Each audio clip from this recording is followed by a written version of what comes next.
Important ہے. آپ نے اس میں بڑی آسان ایک ایگزامپل دے دی کہ کہیں نہ کہیں ماحول کا غیر محسوس اثر ہوتا ہے اور ہوگا, یقیناً اس میں ہوگا, لیکن یہ یعنی اتنا بھی اڈاپٹیڈ نہیں ہو سکتا. یعنی یہ اختیاری عمل تخلیق ہے نہیں نا, اس کے اوپر ہمارا اپنا بھی اختیار نہیں ہے اتنا کہ یہ نہ میں اسے اتنا الہامی کہہ رہی ہوں کہ ہم 100% کو آسمان سے صحیفے ہم پر اتر رہے ہوتے اور ہم دکھ رہے ہوتے, لیکن یہ اتنا اختیاری بھی نہیں ہے کہ اس کی صنف بھی ہم متعین کریں یا اس چیز کا. ہاں, اب بعض چیزیں آپ کے اندر چل رہی ہوتی ہیں. مثلا ڈاکٹر عابد سیال صاحب کا خواب ایک بڑا ناول لکھنا کیسے ہو سکتا ہے؟ ہو ہی نہیں سکتا نا, کیونکہ وہ اپنی صنف کے اندر ہی اپنے آپ کو کہیں دیکھیں گے, کسی کے برابر اپنے آپ کو تصور کرتے ہوں گے, کوئی ان کا رول ماڈل ہوگا, کوئی آئیڈیل ہوگا, کوئی مینٹور ہوگا, اس کے مطابق. ہاں, لیکن کبھی ایسا بھی ہو سکتا ہے کہ کوئی چیز ایسی ان کے اندر سے کہانی انہیں اندر سے بے چین کرنا شروع کر دے اور وہ طوالت پکڑتے ہوئے صفحات اسے افسانے میں پورے نہ آ رہے ہوں اور وہ ناول کی شکل اختیار کر جائے. تو یہ کھیل بڑا عجیب سا ہے. جو لوگ خاص طور پر اس چیز کے ساتھ کھیلتے ہیں, دیکھتے ہیں یا لکھتے ہیں, ان کو اس چیز کے بعد فوری. دوسری چیز سر, ایک میرا آپ سے بھی سوال ہے اور اپنے سامعین کے سامنے بھی میں رکھنا چاہتی ہوں کہ ہم بات کریں کہ یہ زوال اور عروج, اچھا اس میں ہمارا پیرامیٹر کیا ہے؟ ہم چیک کس بنیاد پر کر رہے ہیں؟ ہمارے پاس اس چیز کو چیک کرنے کا پیمانہ کیا ہے؟ کیا ریڈیبلٹی, کیا سیلنگ, یا کیا نقاد اس کا معیار جو طے کر رہا ہے وہ, یا انعامات؟ نہیں, تین پیرامیٹر آپ کے سامنے رکھے ہیں, کنٹینٹ, سبجیکٹ اور لیکن اس میں یعنی یہ چیزیں تینوں میں پھر نمبر سب کے ڈفرینٹ ہو جائیں گے. یعنی یہ ایک ہی بندے کے پاس چاروں پانچوں چیزوں میں وہ پاس نہیں ہو سکتا. اگر کوئی اچھا رائٹر ہے تو وہ ضروری نہیں کہ اس کی کتاب بکتی بھی ہو.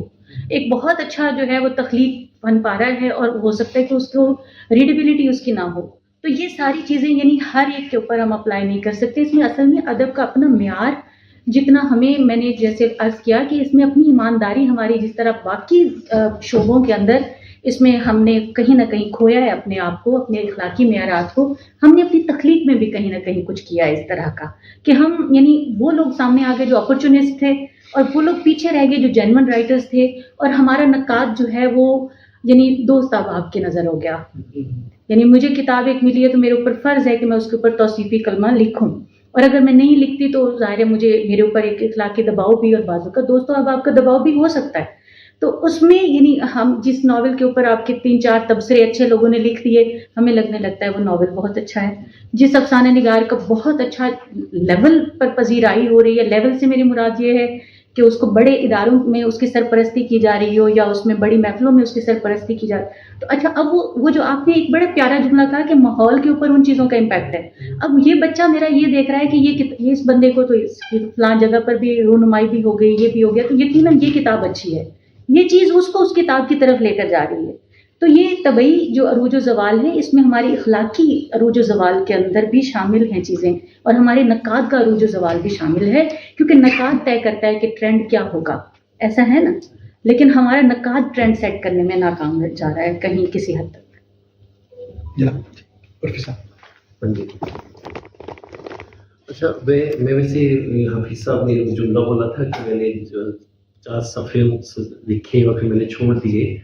پھر میں اس کے بعد آپ نے 2017 میں نے 92 لکھا,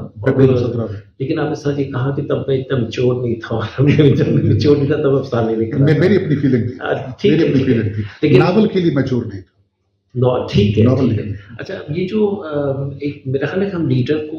بھی ہمیں اگنور نہیں کرنا چاہیے. میں سمجھتا ہوں کہ ریڈر بھی زیادہ ایلیویٹڈ فیل کرتا ہے ایک ناول ہاتھ میں پکڑ کے, یا جب اس کے جب وہ یہ بتاتا ہے کہ میں نے ناول پڑھا, میں پڑھ رہا ہوں آج کل ایک ناول, تو وہ سم ہاؤ افسانے کی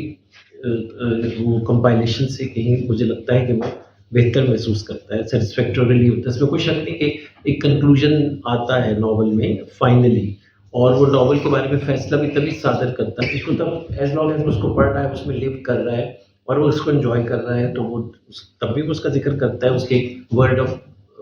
ماؤتھ سے وہ بات نکلتی ہے. اور جب اس کو کنکلوڈ کرتا ہے, اس کیوریوسٹی میں ہوتا ہے کہ یہ بات کہاں تک جائے گی, اور اس سیٹسفیکٹوریلی جو کنکلوژن ہوتی ہے, جیسے ہم ٹیلی ویژن سیریل کا ایک اینڈ ضرور دکھاتے ہیں یا اس میں فلم میں بھی, تو وہ پھر اس کے بعد اس کا بھی امپیکٹ اس پہ ہوتا ہے ریڈر پہ, اور وہ اس لیے اس کو پریفر کرتا ہے, اس میں کوئی شک نہیں. ہاں, لیکن میں سمجھتا ہوں کہ ٹیکنیکلی جتنا چیلنجنگ افسانہ ہوتا ہے اس کو ایکسپیریمنٹل یا اس کو اگر آپ نے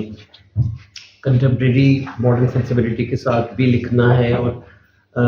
اب اس وقت جو کنسنٹریشن سپین کے ایشوز ہیں، ADHD کا بھی مسئلہ بنا ہوا ہے بے تحاشا، تو یہ بھی بڑا، ایون رشید امجد کے زمانے میں بھی ہم دیکھتے ہیں تو بڑا وہ شارٹ لکھتے تھے اور بھی بہت سے لوگ، تو وہ بھی بڑا ٹیکٹفل بہت آرٹ ہے اور بڑا مشکل اور چیلنجنگ ہے۔ ناول میں سمجھتا ہوں، میں بھی غلط کہہ رہا ہوں کہ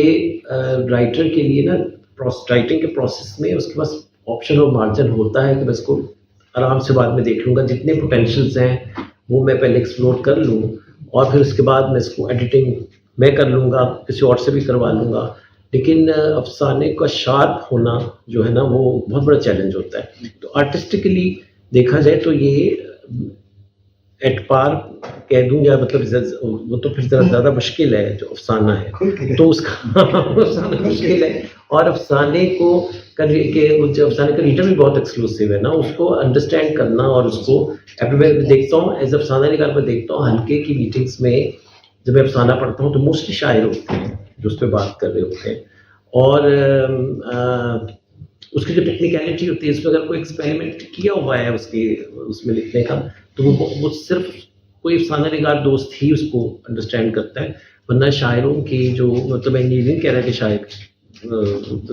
چھوٹے ہیں، مطلب شاعر بہتر سمجھ سکتا ہے افسانے کو، یہ میرا ویسے کیا ریڈر ایکسپیرینس ہے۔ نظم لکھنے والا شاعر نا شاید لیکن پھر بھی افسانے کی پھر بھی جو تپسیا کاٹی ہوتی ہے نا افسانہ نگار نے، وہ افسانہ نگار ہی سمجھتا ہے۔